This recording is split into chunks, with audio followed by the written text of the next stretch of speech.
हम लोग को देखना है कोलोसिव ओलिगोपोली। कोलोसिव मतलब समझौता, समझौता अल्पाधिकार, अल्पाधिकार, ठीक है। समझौता अल्पाधिकार में क्या होता है, जो अल्पाधिकारी जो फर्म है वो सारे फर्म क्या करते हैं, आपस में एक समझौता करते हैं वस्तु के उत्पादन और कीमत के संबंध में, ठीक है। कितना उत्पादन किया जाए, किस कीमत पर बेचा जाए, इसके संबंध में दो तरह का समझौता होता है। एक को हम लोग बोलते हैं परफेक्ट, एक को क्या बोलते हैं, परफेक्ट कोलोसिव, परफेक्ट कोलोसिव ओलिगोपोली, ओलिगोपोली, और दूसरा को बोलते हैं इम्परफेक्ट, इम्परफेक्ट कोलोसिव ओलिगोपोली, ओलिगोपोली, ठीक है। ये जो परफेक्ट कोलोसिव ओलिगोपोली है इसको हम लोग कार्टेल मॉडल भी बोलते हैं। क्या बोलते हैं, कार्टेल मॉडल, क्लियर है। कार्टेल मॉडल को हम लोग औपचारिक समझौता भी बोलते हैं। क्या नाम है, औपचारिक, औपचारिक समझौता अल्पाधिकार, समझौता अल्पाधिकार, अल्पाधिकार, ठीक है। औपचारिक मतलब नियमित, इसके क्या होगा, नियमित मतलब अल्पाधिकार उद्योग में जो फर्म होते हैं वो सारे फर्म आपस में मिल बैठकर क्या करते हैं, एक समझौता करते हैं कि किस वस्तु का, मतलब जो वस्तु है उसके पास उसका कितना कीमत निर्धारण किया जाए और कितना उत्पादन किया जाए।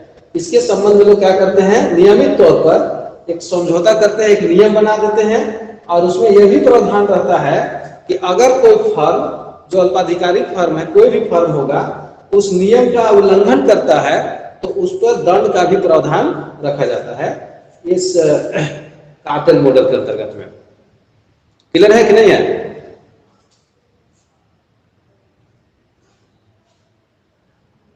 कुछ तो बोलिए। हो गया सर। दूसरा है इम्परफेक्ट कोलोसिव ओलिगोपोली, मतलब इसको हम लोग बोलेंगे अनौपचारिक, अनौपचारिक, अनौपचारिक समझौता, समझौता अल्पाधिकार। मतलब इसके लिए कोई विशेष नियम कानून नहीं बनाए जाते हैं, लेकिन आपस में बिना मिले भी क्या करते हैं, समझौता करते हैं। और इस मॉडल को जो हम लोग बोलते हैं प्राइस लीडरशिप मॉडल बोलेंगे इसको। इसका नाम क्या है, price leadership model, price leadership model. ये दो मॉडल आप लोग को पढ़ना है और दोनों मॉडल में से एक मॉडल परीक्षा में जरूर आता है। अल्पाधिकारी का चैप्टर बहुत बड़ा है जिसमें से आपका इतना सारा चैप्टर है। लेकिन तक हम लोग देखते हैं परफेक्ट कोलोसिव ओलिगोपोली, या ऐसी को हम लोग बोलते हैं कार्टेल मॉडल, या ऐसी को बोलते हैं औपचारिक समझौता अल्पाधिकार, ठीक है। तो कार्टेल क्या होता है आप लोग को बताए थे, थोड़ा कोई बताइए तो। कार्टेल के संबंध में बताए थे कि क्या बोलते हैं उसको, क्या होता है कार्टेल?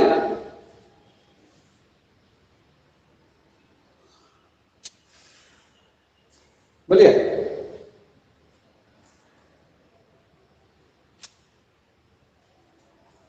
बहुत सारे फर्म मिलके एक फर्म को लीडर बनाता है जो प्राइस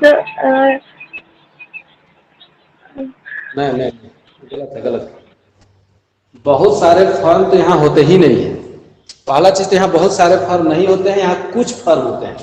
अल्पाधिकार का मतलब ही होता है कुछ फर्मों का अधिकार, ठीक है। तो कार्टेल का मतलब होता है समरूप वस्तुओं का उत्पादन करने वाले कुछ फर्मों के समूह को कार्टेल बोलेंगे। एक संगठन, मतलब उसके एक संगठन बनाता है लोग, मतलब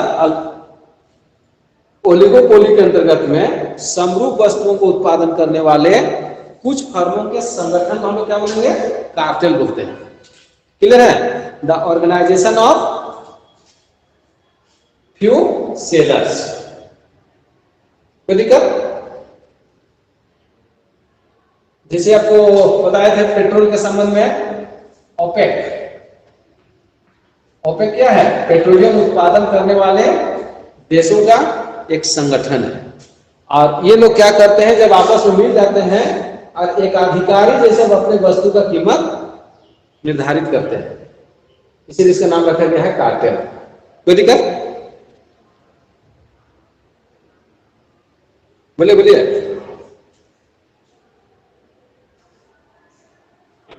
कुछ नहीं बोलते आप लोग? हाँ या नहीं तो बोलिए।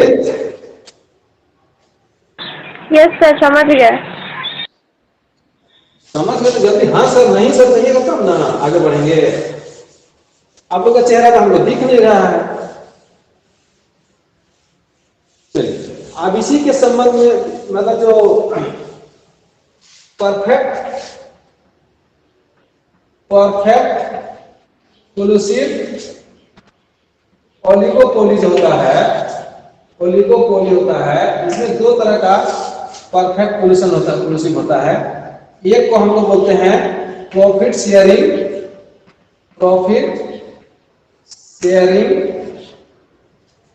क्लूसिव ओलिगोपोली।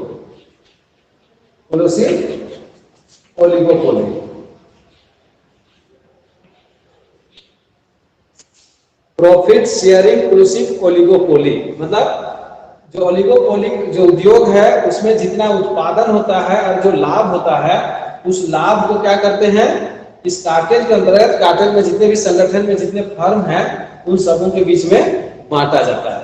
इसीलिए इसको कहते हैं प्रॉफिट शेयरिंग क्लूसिव ओलिगोपोली। दूसरा है आप लोग का मार्केट शेयरिंग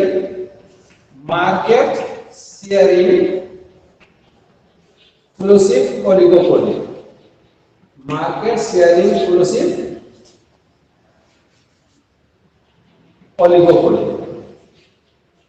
ठीक है, मतलब यहां लोग क्या करते हैं, जो भी कार्टेल में जितने भी संगठन में जो फर्म है, कार्टेल के उद्योग भी मान लीजिए, उद्योग में जो फर्म है उसमें से पूरे जो मार्केट होता है उसको क्या करते हैं, आपस में बांट लेते हैं। मतलब इस एरिया में आप वस्तु बेचेंगे, इस एरिया में आप बेचेंगे, आप इस एरिया में उत्पादन आप करेंगे, इस एरिया में उत्पादन आप करेंगे।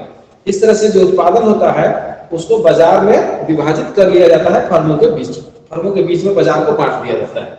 इसलिए इसका नाम रखा गया है मार्केट शेयरिंग क्लूसिव ओलिगोपोली। यहाँ एक एजम्पशंस है दोनों में। क्या है? प्रोडक्ट जो है आपका, प्रोडक्ट होमोजीनियस है,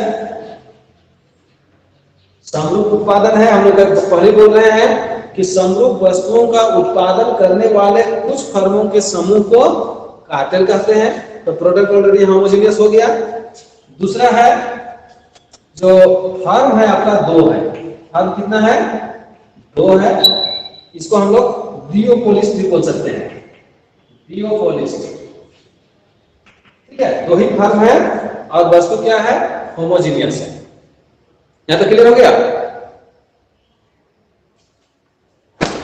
यस सर। हाँ, अब आगे हम लोग बढ़ते हैं करके प्रॉफिट शेयरिंग क्लूसिव ओलिगोपोली के अंतर्गत क्या किया जाता है, दोनों फर्म आपस में मिल जाते हैं और एक नियम बनाते हैं। और वो नियम जो बनाते हैं, यानी दोनों मिलने के बाद क्या होते हैं, एक मोनोपोलिस्ट जैसा हो जाता है, एक अधिकार जैसा व्यवहार करते हैं। यानी दोनों फर्म जब आपस में मिल जाते हैं, परफेक्ट क्लूजन हो गया, तो वैसे हालत में दोनों क्या हो जाते हैं, मोनोपोलिस्ट हो जाते हैं।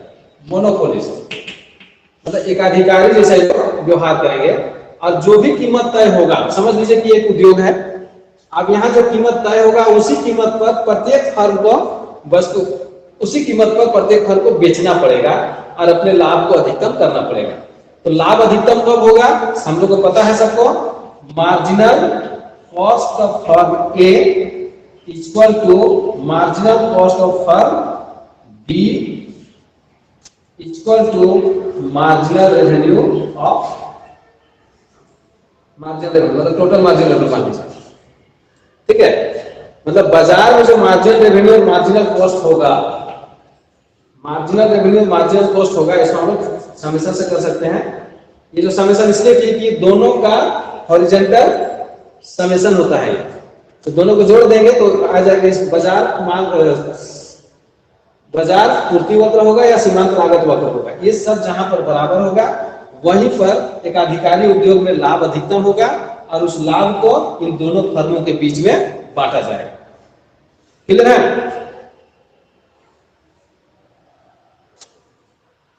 चलिए बेटा रहे बढ़िया। Yes sir. अभी तक हम लोग रेखा चित्र के द्वारा इसको समझने का प्रयास करते हैं। फर्स्ट हम लोग का मार्केट प्रॉफिट शेयरिंग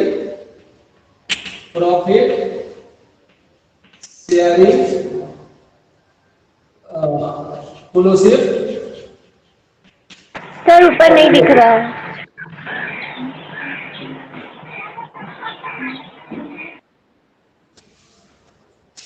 इधर दिख रहा है आसपास? थोड़ा हाँ दिखेगा। हाँ शेयरिंग इंक्लूसिव ओलिगोपोली। इसको हम लोग का एक रेखा चित्र बनाते हैं। फर्म ए के लिए हो गया, फर्म बी के लिए हो गया, आगे पूरे बाजार के लिए हो गया। इधर यहां तक आ रहा है? यहां तक दिख रहा है कि नहीं? नहीं। तब इसको छोटा कर देते हैं।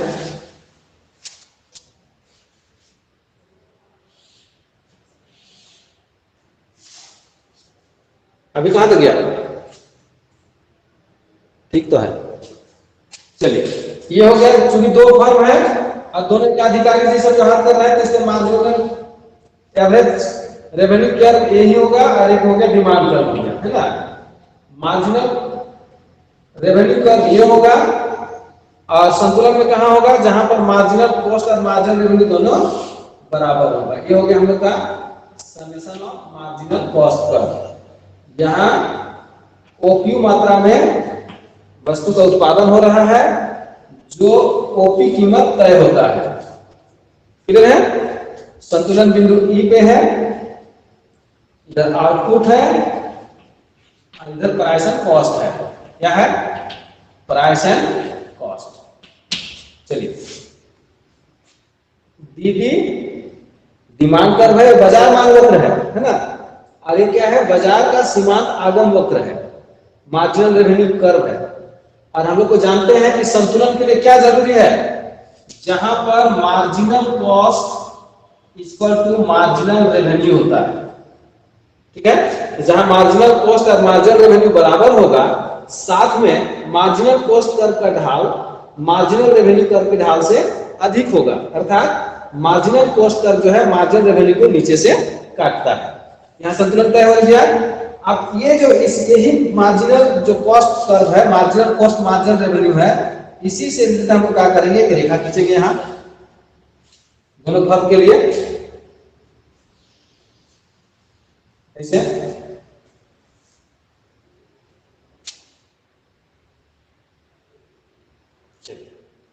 क्लियर हुआ? क्लियर हुआ कि नहीं हुआ यहां तक? अब प्रत्येक फर्म को इसी कीमत पर वस्तु को बेचना है, ओपी कीमत पर बेचना है। अब जो जितना उत्पादन कर पाए, कीमत टोटल उत्पादन हो रहा है बाजार में ओक्यू, ठीक है। अब इसमें से कौन फर्म कितना उत्पादन करेगा, वे उसका उत्पादन लागत और उसकी मांग पर निर्भर करेगा। तो एक फर्म मान लेते हैं वस्तु का उत्पादन कितना कर रहा है, जहां पर marginal cost of firm A दूसरा उत्पादन कर रहा है यहाँ marginal cost of firm B, है ना। यहाँ ये उत्पादन किया ओ क्यू बी, ये उत्पादन कर रहा है ओ क्यू ए।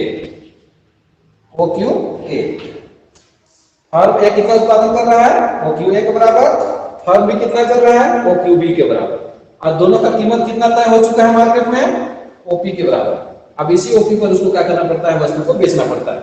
ये दोनों का जब हम लोग जोड़ करेंगे तो ओ क्यू के बराबर आएगा, यानी ओ क्यू बराबर हो रहा है O Q A equal to O Q B, sorry plus O Q B.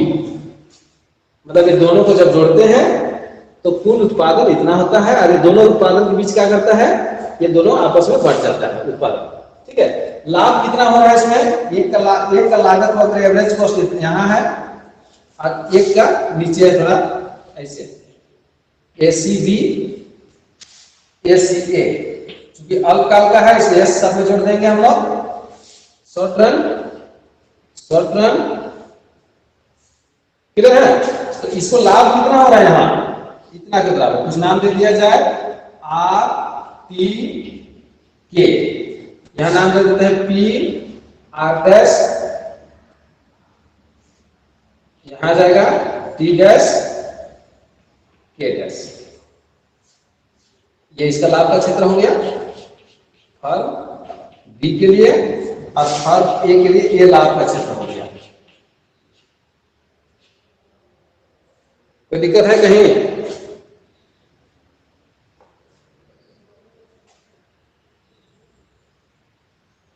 बोलिए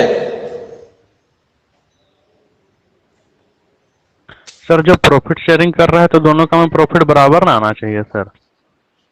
कोई जरूरी नहीं है, वो फर्म का साइज पर निर्भर करेगा। कोई बड़ा फर्म होगा तो ज्यादा उत्पादन करेगा ना, तो छोटा फर्म होगा कम उत्पादन करेगा। प्रॉफिट दोनों का बराबर होगा जरूरी नहीं है। ये जो है कीमत मतलब जो चूंकि सभी कोई क्या किए दोनों आपस में मिल गए, मिलने के बाद क्या कर रहे हैं वस्तु का कीमत उत्पादन तय कर रहे हैं, और मिल गए तो एक अधिकारी जैसे लोग व्यवहार करते हैं, और बाजार में टोटल मांग होता है इतना, मतलब ये हो गया बाजार मांग वक्र, इसको हम लोग AR कर बोलेंगे। क्लियर है। अब यहाँ जो बाजार जो संतुलन में जहां होगा वहां पर मार्जिनल कॉस्ट और मार्जिन रेवेन्यू दोनों जहां बराबर होता है वहां संतुलन में होता है, और कुल उत्पादन OQ होता है। अब ये जो कुल उत्पादन OQ होगा, इसमें से कौन सा फर्म कितना उत्पादन करेगा ये तो उसके साइज पर निर्भर करेगा ना। कोई बड़ा फर्म होगा ज्यादा उत्पादन करेगा, छोटा फर्म होगा कम उत्पादन करेगा, लेकिन इसको ओपी कीमत पर ही बेचना है। अब जैसे मान लेते हैं अमेरिका जितना पेट्रोल उत्पादन कर रहा है, ईरान जितना पेट्रोल उत्पादन कर रहा है, दोनों में तो कुछ अंतर होगा कि नहीं होगा? होगा कि नहीं? है सर अंतर, है अंतर, क्लियर हो गया। लेकिन कीमत तो सेम है ना। उसी तरह से भारत जो जितना पेट्रोल का उत्पादन कर रहा है और भारत में जितना बाहर से पेट्रोल आ रहा है, दोनों में अंतर है कि नहीं है? है सर। हाँ, तो हम लोग को जितना पेट्रोल का जरूरत पड़ता है उसका 82% हम लोग क्या करते हैं बाहर से मंगाते हैं, लेकिन बाहर से जितना पेट्रोल का जो कीमत तय यहाँ हो रहा है उसी कीमत पर हमारे यहाँ पेट्रोल उत्पादन हो रहा है, उसको भी हम लोग उतना ही में बेचते हैं, उससे ज्यादा में नहीं बेच पाते, नहीं बेचते हैं, क्योंकि सबको आपस में मिल गए हैं, एक कार्टेल तैयार कर लिए हैं, और उस कार्टेल में जो भी कीमत तय हो रहा है उसी कीमत पर सबको बेचना मजबूरी है। अब उसमें कोई ज्यादा उत्पादन कर पाएगा तो ज्यादा लाभ कमाएगा, कम उत्पादन करेगा कम लाभ कमाएगा। वो किस पर निर्भर करेगा? उसके एवरेज कॉस्ट पर निर्भर करेगा। हाँ, कोई दिक्कत? बोलिए बोलिए बोलिए। नो सर, आगे बताइए। दूसरा हम लोग को देखना है मार्केट शेयरिंग इंक्लूसिव ओलिगोपोली। लोग बाजार का विभाजन करेंगे। बाजार का विभाजन जैसे अभी देखिए, मान लिया जाए आपका पेट्रोल कहीं लेके चले आ जाए हम लोग, ईरान, इराक, सऊदी अरब, अमेरिका, इस तरह से बहुत सारे देश हैं जहां पेट्रोल का उत्पादन होता है। अभी लोग आपस में मिल जाते हैं और क्या कहते हैं कि हम भारत ज्यादा निर्यात करेंगे कोई बोलेगा हम ज्यादा मलेशिया निर्यात करेंगे, कोई बोलेगा हम कहीं दूसरा जगह निर्यात करेंगे। मतलब बाजार को लोग बांट लिए हैं आपस में। अपने देश के अंदर ही जो पेट्रोल उत्पादन हो रहा है, तो वहां से भी लोग क्या कर रहे हैं, कोई बोलेगा हम दक्षिण भारत में ज्यादा निर्यात मतलब भेजेंगे, कोई बोलेगा हम उत्तर भारत में भेजेंगे, कोई बोलेगा दक्षिण भारत मतलब पूर्वी भारत में भेजेंगे। इस तरह से लोग जहां जहां भी जो उत्पादन होता है, देखिए वो कंपनी नहीं ना है, 2-4 कंपनी होगा हमारे देश के अंदर की, तो वो लोग भी क्या कर रहे हैं, आपस में मार्केट को बांट लिए। जब मार्केट को बांट लिए तो जो कुल उत्पादन होता है उसमें से दोनों जो भी फर्म होंगे वो फर्म आपस में उसको बांटेंगे, उसी को बोलते हैं मार्केट शेयरिंग।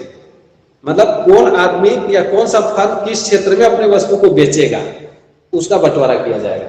तो हम लोग इसको समझने के लिए सामान्य अवस्था में 2 ही फर्म मान लेते हैं। उद्योग में 2 फर्म है, ए और बी। ठीक है, तो यहां जो तय होगा, बाजार में जो कीमत तय होगा उसी कीमत पर सबको बेचना पड़ेगा। तो इसके लिए मार्केट शेयरिंग इंक्लूसिव ओलिगोपोली। ठीक है, बाजार विभाजन समझौता अल्पाधिकार। बाजार विभाजन समझौता अल्पाधिकार। ठीक है, पहले तो हम लोग देखे प्रॉफिट शेयरिंग इंक्लूसिव ओलिगोपोली और मार्केट शेयरिंग इंक्लूसिव ओलिगोपोली। ये दोनों को हम लोग क्या बोलते हैं, परफेक्ट इंक्लूसिव ओलिगोपोली। दोनों मिला के क्या हो जाएगा, ये बी नंबर हो गया। ये था, एक क्या था हम लोग का, प्रॉफिट शेयरिंग इंक्लूसिव ओलिगोपोली।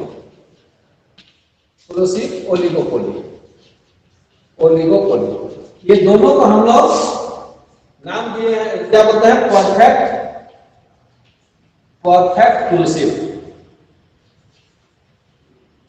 मतलब पूर्ण समझौता।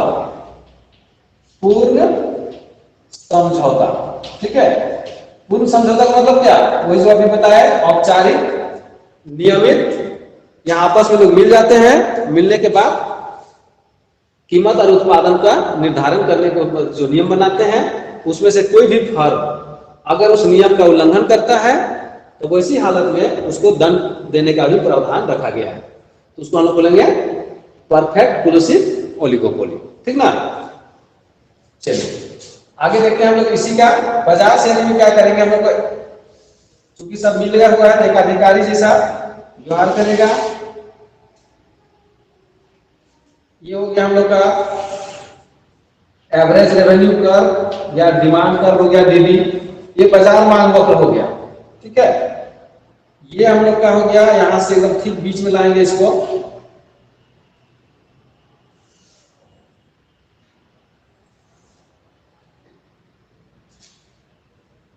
ये हो गया एक फर्म का मांग वक्र हो गया, और बाजार मांग वक्र के लिए इसको सीमांत आगम वक्र भी हम लोग मान सकते हैं। एक फर्म के लिए सीमांत आगम वक्र ये होगा, MR संतुलन में कहां होगा, जहां पे मार्जिनल रेवेन्यू और मार्जिनल कॉस्ट दोनों बराबर होगा। ये हो गया MC, ये हो गया MCA मान लेते हैं फर्म के लिए भी। ठीक है, और यहां पर इस जैसे यहां पर बाजार में जो कीमत तय होता है, इतना उत्पादन हो रहा है टोटल, OQ के बराबर, कुल उत्पादन कितना हो गया, OQ, कीमत कितना तय हो गया, यहां से सीधे ले गए, यहां ले आया तो OP कीमत तय हो गया। अब इस OP कीमत पर मान लेते हैं PR के बराबर या OQ के बराबर कुल उत्पादन हो रहा है, जिसमें से एक फर्म OQA वस्तु का उत्पादन कर रहा है और दूसरा फर्म भी OQA के बराबर ही यहां उत्पादन कर रहा है। यहां पर मान लिया है कि दोनों फर्म का आकार बराबर है, साइज बराबर है। तो एक फर्म जितना उत्पादन कर रहा है, दूसरा फर्म इतना उत्पादन कर रहा है, बाजार में टोटल उत्पादन कितना हो रहा है, OQ के बराबर। इस तरह से कुल उत्पादन को दोनों फर्मों के बीच में बांट दिया जाता है, इसीलिए इसे नाम रखा गया है मार्केट शेयरिंग ओलिगोपोली। कोई दिक्कत? अब इसमें लाभ कितना हो रहा है इसको जानने के लिए हम लोग एवरेज कॉस्ट का भी खींच सकते हैं यहाँ पे इसे। AC, इसका लाभ होगा इतना। हाँ, दूसरा फर्म इतना लाभ होगा, दोनों दोनों का यहाँ बराबर लाभ हो रहा है। चूंकि हम लोग यहाँ मान लिए कि दोनों फर्म का आकार बराबर है। अगर फर्म का साइज छोटा बड़ा होगा तो इसमें जो है उत्पादन में भी कमी वृद्धि हो सकता है। एक फर्म ज्यादा उत्पादन करेगा, दूसरा फर्म कम उत्पादन करेगा। ये हो गया बाजार बांट समझौता अल्पाधिकार।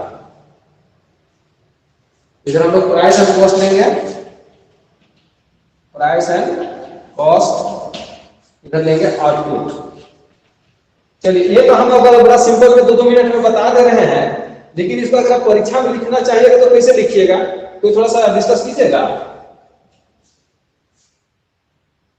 कोई बोलिए तो। अगर इसको हम पूरी तरह से अगर एक्सप्लेन करना चाहें 1 पेज 1.5 पेज में, तो कैसे एक्सप्लेन करेंगे?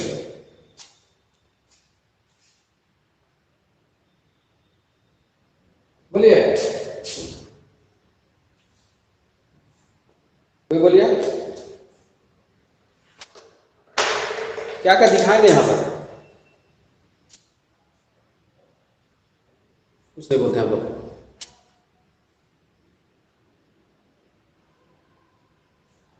नीलेन,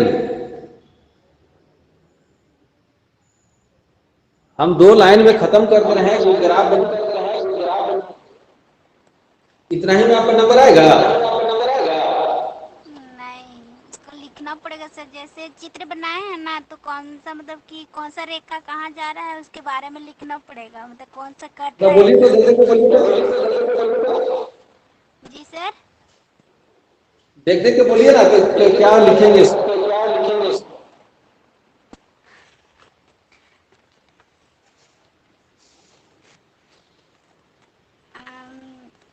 जैसे बोलें कि सबसे पहले हम लोग रेखा चित्र ये दर्शाएंगे। वो जैसे 2 रेखा खींचे तो वो x अक्ष y अक्ष ऐसे, उसके बाद में इसका मार्जिनल कॉस्ट वाला रेखा बताएंगे कि यहाँ से यहाँ तक है,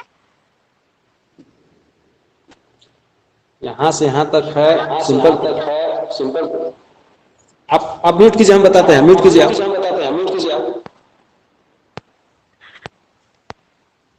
म्यूट कीजिए। हाँ, देखिए क्या बोलेंगे। एक्स अक्ष, इस रेखा चित्र में एक्स अक्ष पर उत्पादन को, वाई अक्ष में कीमत एवं लागत को दिखाया गया है। डी बराबर ए आर बाजार मांग वक्र है, और कैपिटल डी स्मॉल डी व्यक्तिगत मांग वक्र है। ठीक है, हम लोग यहाँ ये भी मान लिए हैं कि बाजार मांग वक्र का सीमांत आगम वक्र ये व्यक्तिगत मांग वक्र को मान लिए, मतलब ये माना हुआ है। और ये जो है ये कर्व डी एम आर है। एम आर कर्व क्या है? एक व्यक्तिगत सीमांत आगम वक्र है। संतुलन के लिए यह आवश्यक है कि जहां पर marginal revenue equal to marginal cost होता है, तो marginal revenue of firm A equal to marginal revenue of firm B equal to marginal cost. ठीक है, तो जहां पर मार्जिनल रेवेन्यू और मार्जिनल रेवेन्यू कॉस्ट दोनों बराबर होता है, वहीं पर बाजार संतुलन में हो रहा है। तो बाजार में जो संतुलन हो रहा है कहां पे? बिंदु, कुछ नाम दे दिया जाए, बिंदु ई पर। बाजार संतुलन में कहां है? बिंदु ई पर, जहां ओक्यू मात्रा में वस्तु को उत्पादन हो रहा है और ओपी कीमत निर्धारित होता है। ठीक है, अब इसी ओपी कीमत पर प्रत्येक फर्म क्या करेगा? अपनी वस्तु को बेचता है। और फर्म ए का संतुलन बिंदु है, मान लेते हैं ई ए। ये क्या कर रहा है? चूंकि इसे सीमांत आगम वक्र ये है फर्म ए के लिए या फर्म बी के लिए भी, चूंकि इंडिविजुअल दोनों के लिए सेम है, आइडेंटिकल हम लोग डिमांड कर मान लिए। डिमांड कर जो है, ध्यान रखिएगा, डिमांड कर कैसा है? आइडेंटिकल है। आइडेंटिकल है, दोनों फर्म के लिए एक जैसा है। तो फर्म ए संतुलन होता है, वो क्यू के बराबर वस्तु का उत्पादन करता है और वो ओपी कीमत में बेचता है। फर्म बी जो है क्यू ए क्यू के बराबर उत्पादन करता है, और दोनों फर्म का मिला के कुल उत्पादन कितना हो रहा है? वो क्यू के बराबर हो रहा है। और ये दोनों के बीच में बाजार में मांग कितना है, ओ क्यू, जो दोनों फर्मों के बीच में ओ क्यू ए और क्यू बट जाता है। यही हो गया हम लोग का बाजार विभाजन अल्पाधिकार। ऐसा लिखना पड़ेगा ना, सिंपल वे में। कोई दिक्कत? बोलिए। कुछ भी नहीं बोलते हैं आप लोग।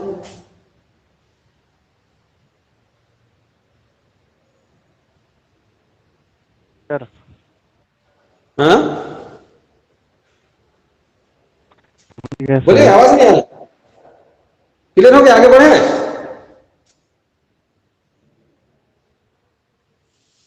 जी सर। चलिए दूसरा हम लोग देखते हैं।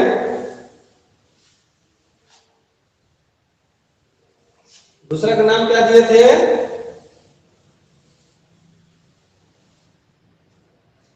अनौपचारिक, मतलब इम्परफेक्ट क्लूसिव ओलिगोपोली। इम्परफेक्ट क्लूसिव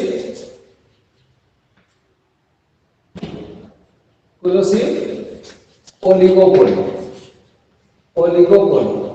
ठीक है। अपूर्ण समझौता अल्पाधिकार।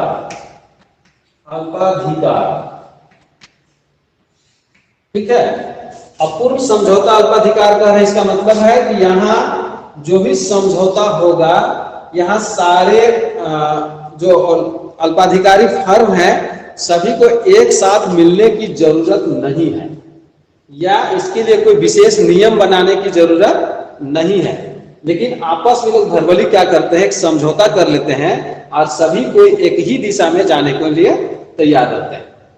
ठीक है। जो भी समझौता करेंगे उसके अंतर्गत उसको लोग मानने को तैयार है, लेकिन वहां किसी का कोई दंड का प्रावधान नहीं है, कोई नियमित मीटिंग का प्रावधान नहीं है कि वहां क्या करना है नहीं करना है।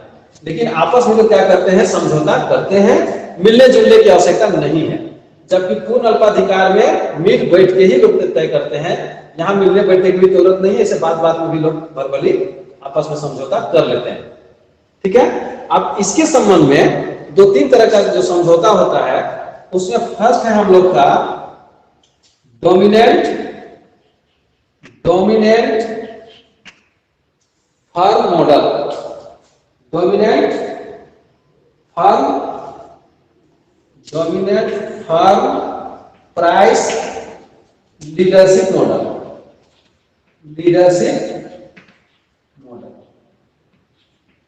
ठीक है। नाम से परिचित है कि नहीं है? नाम से परिचित है कि नहीं, बोलिए। नहीं। कोई नहीं।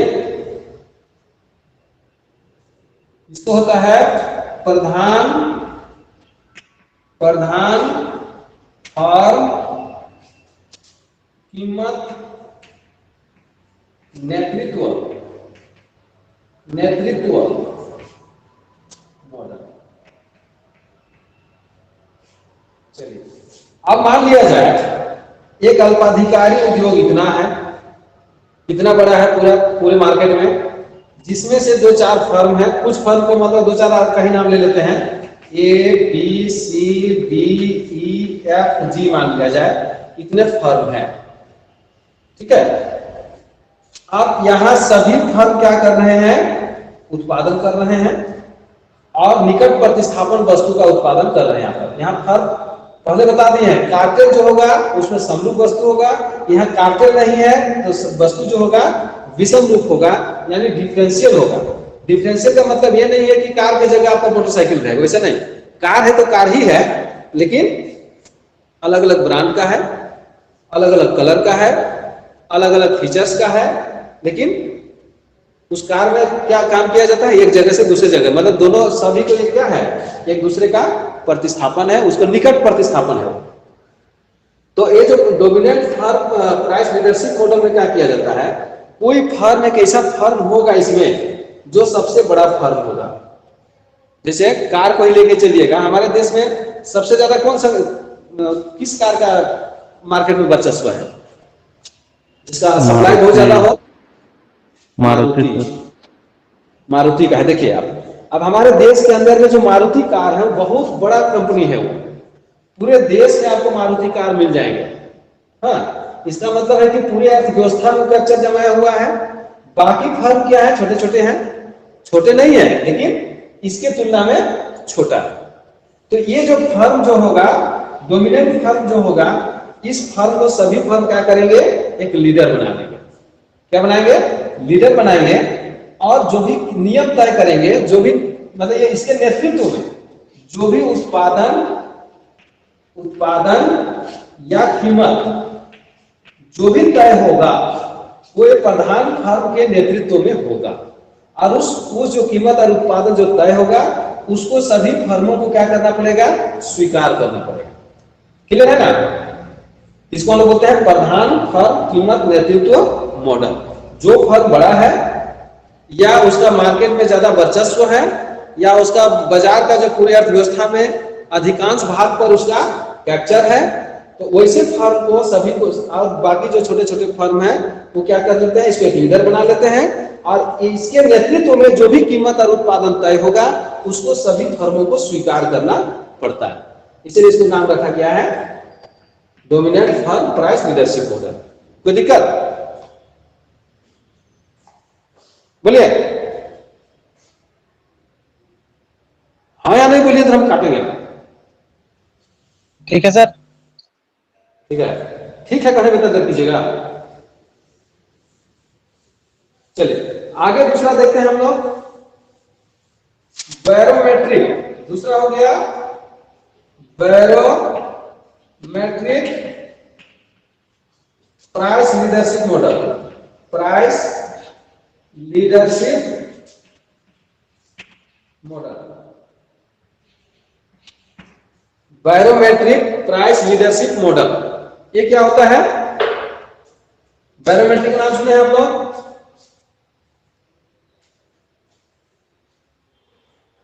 बोलिए। सुने हैं सर। क्या होता है? आप फिंगरप्रिंट वाला। हाँ, बोलिए बोलिए बोलिए। फिंगरप्रिंट वाला होता है सर, जो प्रिंट को एक्सेप्ट करता है। बैरोमेट्रिक वो बायोमेट्रिक होता है, बैरोमेट्रिक नहीं होता है। ओह। बायोमेट्रिक होता है वो, ये हो गया बैरोमेट्रिक। बैरोमेट्रिक यहां नाम रखा गया है स्थितिमान। ठीक है, ये भी आपको नया शब्द लग रहा हो, या ध्यान रखिए। आपके घर में या पूरे देश को ही लेके चलिए आप, यहां कुछ लोग ऐसे हैं, आपके घर को लेके चलते हैं ना, आपके घर में कोई बुजुर्ग होंगे जो घर के सारे समस्याओं से अवगत है, सारे दुख सुख से अवगत है, और घर में कौन आदमी कितने तरह के हैं, कौन आदमी का व्यवहार क्या है, और वो किस तरह से व्यवहार करेगा ताकि सभी को अपने अंडर में लाके, कहने का मतलब है कि ये इसका जो अनुभव है, कोई एक फर्म होगा वो अपने अनुभव को शेयर करेगा। ठीक है, और यदि वो अनुभवी होगा और वो अच्छा डिसीजन लेगा, जो जितने भी अल्पाधिकारी फर्म है, छोटे छोटे फर्म है, उन फर्मों का एक संरक्षक के रूप में काम करेगा। किस रूप में काम करेगा? संरक्षक के रूप में। ठीक है, तो मतलब संरक्षण देगा ये बाकी फर्मों को, और कोशिश क्या करेगा कि कोई भी फर्म को किसी भी तरह का कोई लॉस ना हो। तो ये संरक्षक का जो काम करेगा, ये फर्म चूंकि इसके पास अनुभव है, काम करने का अनुभव है, बाजार में बेचने का अनुभव है, बाजार में किस तरह से प्रचार किया जाता है उसका अनुभव है, बाकी फर्मों को अपने अधीन किस तरह से लाया जाता है उसका भी अनुभव है, तरह तरह के उसके पास क्या है, अपना ज्ञान का समझ के भंडार है उसके पास। ठीक है, तो आप जानते हैं कि जो जितना ज्यादा अनुभवी होगा उसका कॉस्ट ऑफ प्रोडक्शन कम होगा कि ज्यादा होगा? बोलिए। ज्यादा होगा सर। ज्यादा होगा। बोलिए बोलिए। हाँ, बोलिए बोलिए। जो अनुभवी फर्म, कोई कुछ बोल रहे हैं आप लोग, मेरा आवाज हमें सुना रहे हैं। अरुण बोलो।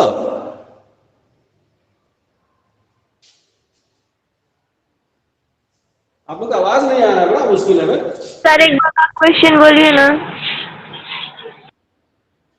जो जितना अनुभवी होगा किसी भी काम में, उसका उत्पादन लागत अधिक होगा या कम होगा? अनुभवी मतलब समझ रहे हैं? एक्सपीरियंस, एक्सपर्ट होगा। कम होगा सर। उत्पादन लागत कम होगा। कम होगा, इसलिए उत्पादन लागत कम होगा सर। कम लागत कीमत नेतृत्व मॉडल भी इसको लोग बोलते हैं। इसका दूसरा नाम क्या है? कम लागत कीमत नेतृत्व मॉडल।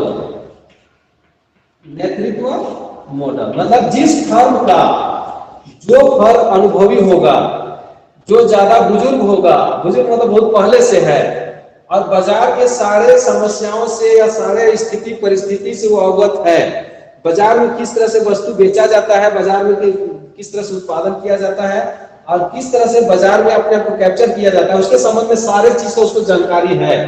तो वैसे फर्म क्या है, समझे कि एक्सपर्ट है और वो विशिष्टीकरण प्राप्त कर चुका है। और जब विशिष्टीकरण प्राप्त कर लिया है तो कोई भी वस्तु को जब उत्पादन करेगा तो उसमें मितव्ययिता का गुण जरूर मिलेगा। जब मितव्ययिता होगा तो स्वाभाविक लाभ अधिकतम होगा। तो वो फर्म जो भी कीमत तय करेगा उस कीमत को सारे छोटे फर्मों को स्वीकार करना पड़ेगा कि नहीं करना पड़ेगा? करना पड़ेगा। करना पड़ेगा। तो इसको हम लोग बोलते हैं कम लागत कीमत नेतृत्व मॉडल। तीसरा मॉडल है एक आक्रामक। आक्रामक मतलब क्या होता है? एक्सप्लॉयटेटिव। तीसरा है एक्सप्लॉयटेटिव एक्सक्लूसिव। एक्सप्लॉयटेटिव और एग्रेसिव, इसको हम बोलते हैं एग्रेसिव ही बोलेगा लोग। ये क्या होता है? नाम से ही पता चल रहा है, एग्रेसिव मॉडल। एग्रेसिव मॉडल, ठीक है। यहां क्या होता है कि जो बड़ा फर्म होता है बाकी फर्मों को, जो छोटे फर्म होते हैं बाकी फर्मों को एकदम है दृष्टि से देखता है और कोशिश करता क्या है, ये जो कीमत तय करेगा ये अपने अनुभव के आधार पर करेगा। बाजार में इसके वस्तु का मांग जो होगा उसके मांग का पता लगा लेगा, उसके अनुसार अपनी वस्तु की कीमत तय करेगा और उसी कीमत पर बाकी अन्य छोटे फर्मों को बेचने के लिए मजबूर करेगा। ठीक है। अगर बेचने के लिए बाकी फर्म अगर इसके ये जो भी नियम कानून बनाया है उसको छोटे फर्म अगर स्वीकार नहीं करते हैं तो उन लोगों के साथ ऐसा व्यवहार करेगा, ऐसा प्रतियोगिता करेगा कि बाकी फर्म बर्बाद हो जाएगा। कैसे करेगा? देखिए, चूंकि बड़ा फर्म है, आप लोग सुने होंगे बड़ी मछली हमेशा छोटी मछली को निगल जाती है। तो यहाँ पर बड़ा फर्म होगा वो बड़ी मछली है और छोटे छोटे फर्म हो क्या है, छोटी मछली है। तो ये अपने वस्तु की कीमत को थोड़े देर के लिए इतना कम कर देगा कि बाकी फर्मों के जो भी क्रेता हैं वो सारा का सारा क्रेता के आ जाएंगे, इनके पास आ जाएंगे जो बड़े फर्म के पास, और उसके वस्तु को खरीदारी करेंगे। तो बाकी फर्म अपने आप बर्बाद हो जाएगा और वो बैठ जाएगा। तो पूरे बाजार पर इसका बाद में एक अधिकारी हो सकता है। इसीलिए जो छोटे फर्म होते हैं उन लोगों को डर रहता है कि अगर हम इसके ये जो भी कीमत निर्धारित कर रहा है, जो भी उत्पादन तय कर रहा है या जो भी नियम बना लिया है उसको सभी फर्म स्वीकार करने के लिए मजबूर हो जाते हैं।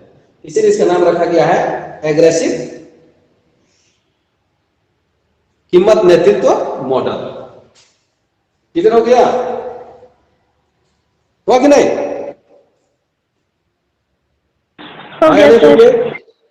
सबको कल आपको हम अलग अलग ग्राफ बना के समझाएंगे, ठीक ना? एक बार आप लोग भी देख लीजिएगा।